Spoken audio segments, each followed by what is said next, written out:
saw there with everybody getting back and playing D, because I don't know that Jake Gensel's a stalwart defensively either, and I know that Sid plays pretty well in all zones, but they always like to have a winger out there that is going to do that with him, and I don't know that either of those guys are going to get back and play defense the way that you need to, and to have them out there with Sid, that makes them a little susceptible to giving up offensive opportunities, and that might have a little bit more to do with it.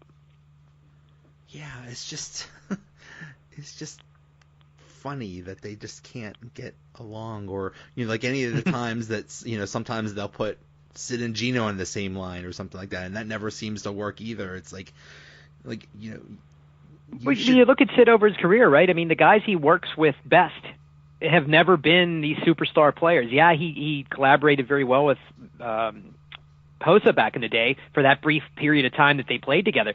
But above and beyond that, it's Chris Kunitz, it's Pascal Dupuis, it's Dominic Simone now he seems to have some chemistry with. It's just guys that are hard workers that have some speed that he seems to work really well with. It's when you put skill guys up there, and I don't know if it's a matter of who's going to carry the puck, there always seems to be an issue. Now, what shoots that in the foot a little bit is he and Jake Gensel have great chemistry. So that's the first time you see a guy that has a decent skill set and can score some goals that has fit really well with him in quite some time. Usually he's helped that kind of player emerge from inside somebody like a Pascal Dupuis or a Chris Kunitz, even though both of those guys could play the game very well. They just really unlocked something when they were with Sidney Crosby, and maybe that's just going to be Sid's thing over the course of his career, finding those kinds of players to be with him, because skill guys don't always mesh. Yeah, it'll always be fun. We'll see, it's December. We'll see how things are in January and February, barring trades, how all the line combinations work out and stuff. And another thing about Brassard, another reason I don't want to trade him, you never know how he's going to be. I think he's a pretty good player in the playoffs, and he didn't really get a chance last year. I think he was hurt, so. I mean, that's a whole other thing. The playoffs seem like to be a completely different game, so it would be nice to see what he actually does there. I do agree with that. I feel like he's a guy that brings something to the table in the playoffs. The bad thing is he hasn't really been able to prove that since 14-15, because that's the year he went nuts. He scored 9 goals in 19 playoff games for the Rangers. But since then, he has just scored 6 total playoff goals over the span of, what is this? We'll call that 36 games.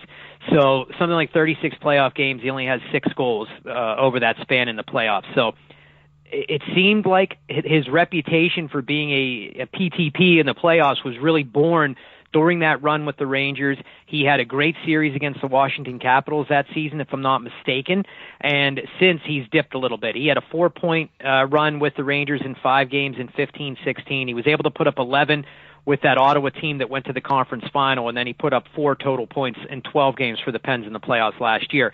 So he's yet to really achieve that level again where he was back in 14-15. But it's in him. It's there. He's been able to produce on the big stage of the Stanley Cup playoffs. And for the Penguins' sake, if they keep him around, I really hope he does it this year, because for them to be productive in the Stanley Cup playoffs, they can't be top-heavy. That's what undid them last year, in my view. They just didn't get enough secondary scoring, and it was all on the shoulders of the big guys. And once teams were able to limit their opportunities, they were able to beat the Penguins, especially whenever they weren't able to stop anyone from scoring. Exactly. You can't be top-heavy, and that's why that third line is so important, whether it was HBK that one year or whatever. Yeah, you need that. You need at least a good third line. How do you think the newest acquisitions, Pettersson and Pearson, have been doing? I've been really impressed with Pettersson. I mean, I think he's been a nice fit. He's a big body. I'd like to see him fill out a little bit more, but he has an active stick. He makes and not to use a stupid coaching phrase, I hate that when they're like, oh, he's an active stick. He's good gap control. Well, that's fine. We get all that. But just generally the eye test, I like what I've seen from him. He seems to be he's not overwhelmed no matter who he's on the ice against. I know they've sort of limited his starts a little bit. They've been liberal with who they put him on the ice against. But I felt like in the time he's been with Jack Johnson, that's helped Jack Johnson become a better player as well. And maybe that has a lot to do with how their usage has been. But generally, He makes a good first pass. So does Johnson. I think he has a little snarl in his game. We talked on our post-game show after his debut, maybe, that he was a little reminiscent of Shell Samuelson in the way that he is so big and he has such a long wingspan that he's able to sort of envelope guys when they're coming by. They're not expecting him to be able to make a play, and he's been able to do that. So I think he's going to be a pretty good find for this team. You just hope that Daniel Sprong doesn't explode into something too big for the Anaheim Ducks, because then you might regret the deal a little bit. But you know what? He wasn't playing here, and you'd rather have somebody that can be productive in your lineup, in your system, come on board, and that's what they did with Pettersson. As for Pearson, I wasn't sure what to expect. He only had 1 assist on the season when he got here. I believe it was in 17 games. And since he's been here, he's looked like he's going to be a pretty decent fit next to Evgeny Malkin. May not score every night for you, but he's not ashamed to go to the net. He goes in there hard. He gets his stick poking around at loose pucks. He has a nice shot, and he brings a little bit of speed as well. So it may not be Carl Hagelin-esque in the way that he skates, but he is an above-average NHL skater, and I feel like he could be a pretty nice fit for this team as well. So 2 for 2, at least so far, in terms of the trades Jim Rutherford has made, and I think the team looks a little bit better for those deals as well. Yeah, and I hate to say this, but it's almost addition by subtraction. Maybe Sprong will be a good player. Maybe. I mean, I heard the name Marcus Naslund, and I don't think that'll be the case. But don't you hate that even happened, because it gives people the chance to do it? No one dreamed Marcus Naslund was going to be Marcus Naslund before he became it. But yeah, you're right. Yeah, and yeah, maybe Sprong will be okay, but it just was not working here at all. So, anytime he was out there, or even, those few times he was out there, it just wasn't working. And it seems like everything, like all the lines are working better. Everything is working better since he was gone. So it's just, it happens. Maybe he'll be good. I think he had a little bit of a boo-boo lip in the locker room too, and that was probably wearing a little thin, because there was a lot of people behind the scenes, I feel like, thought that he was. It's almost not fair, because he was a confident young man, and I feel like that confidence worked against him, because people looked at him as if he was arrogant, and I don't know that it was arrogance. He was confident in himself, and then when he wasn't playing, I think he started to pout a little bit. So it's better for all involved, for sure, like you said. Yeah. One thing about last night's game, I think it was in overtime.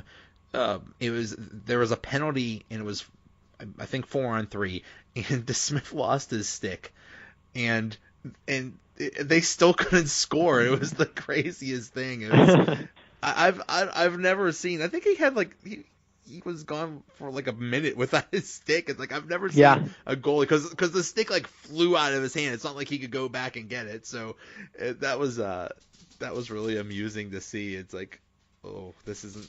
A goalie without a stick usually doesn't fare so well, but. No, and no one even handed him one. What are you doing, D? Usually they hand their stick over to their goaltender. I think I was most disappointed in that situation, because it was great that he didn't allow a goal. But I didn't hear Phil Bourque shout out on the broadcast, "No stick for Desmith," because that's like his thing. Bourque notices the lost stick immediately, and he didn't say it. That is his thing. Oh yeah, no stick for Desmith. Bourque. Yeah. He always points out if somebody doesn't have a stick. No matter who it is. Yep. I have a Phil Bourque story. They do that race, that Mario 6.6K in October, and it's just so cool because Mario's out there, and when you finish the race, you get to high five him, and to me that's like the thrill of a lifetime. He's my all-time hero. So I finished the race, shake his hand, and I just want to take a selfie, with him in the vicinity. So right after shaking his hand, I'm trying to position myself, and there's this guy trying to shake my hand or something. I figured he was in my way or whatever. I'm like, whatever. Turns out it was Phil Bourque. I didn't know he was there. Oh man, I'm so sorry, Phil. You're knocking him out of the way. You're like, hey, I'm trying to get to Mario here, friend. Seriously? Move it on. Dude, it reminds me of one time, and it's far lesser than Mario Lemieux and Phil Bourque, but I remember going to the NCAA games when not the Final Four, but the tournament games were in Pittsburgh for the first time, probably in the late 90s. They were at the Civic Arena still. And we were walking with some buddies down from the top parking lot of the Igloo where we had been tailgating. And I remember we saw John Steigerwald, and we were going to say hi to Staggy, and we were all excited about it. But then at the time, Mark Madden walked by, and Mark's been in the scene for a million years, as you know, and we all immediately just blew off John Steigerwald to say hi to Mark Madden. We're like, sorry, Stag. Hey, Mads. And that was not similar yet different, because I feel like Mario and Phil Bork take the cake in terms of notoriety in this city over those two. Right. But yeah, to me, Paul Steigerwald and Mike Lang are, gosh, they're part of my youth. I'm just, I grew up listening to them and listening to their broadcasts, and to me, Mike Lang is Vin Scully. Basically, he's just the legend, and he can never not do Penguin broadcasts. So I don't know what we need to do. Get him on ice, or so freeze him before games or something like that. Yeah, come on, Mikey, you got to stay healthy and intact. I agree. I mean, I grew up here in the city, and there were times, and I'm not sure how old you are, but for me, growing up, we didn't have a lot of games on television, so you had to watch or listen on the radio, and that's how I fell in love with the Night Owl Club and all that kind of stuff, because those West Coast games, I'd be in my room. I'm supposed to be asleep or whatever, and I'd be listening to the Pens play the Los Angeles Kings or something at, pushing midnight, 1 a.m, and you're there listening to Mike Lang welcome everyone into the Night Owl Club. So that's why I get such a kick out of tweeting about it and doing that on our broadcasts now. And to work with those guys is really special whenever you grew up listening to them. It's a lot of fun for me. I know that. It's so cool. It is so cool. All right, sir. Thank you so much. Talking about Cole, it was cool talking to you. I'm always surprised when I could get somebody. I consider you a big timer. So. Well, I appreciate that. No, that's awesome. It's good to have somebody be awed by my presence. No, I'm just kidding. That's awesome, and I look forward to interacting with you still on Twitter, and I hope you'll have me back, because I enjoyed our conversation. I would love to. Brian Metzer, thank you so much. Sure, thank you. Thanks for listening. We'll be back tomorrow to preview the weekend's NFL action. Thanks again to Brian Metzer of the Penguins Radio Network. Talk to you later. Another episode is in the bag. At the end of the universe, it's right here. At the end of the universe, but there's really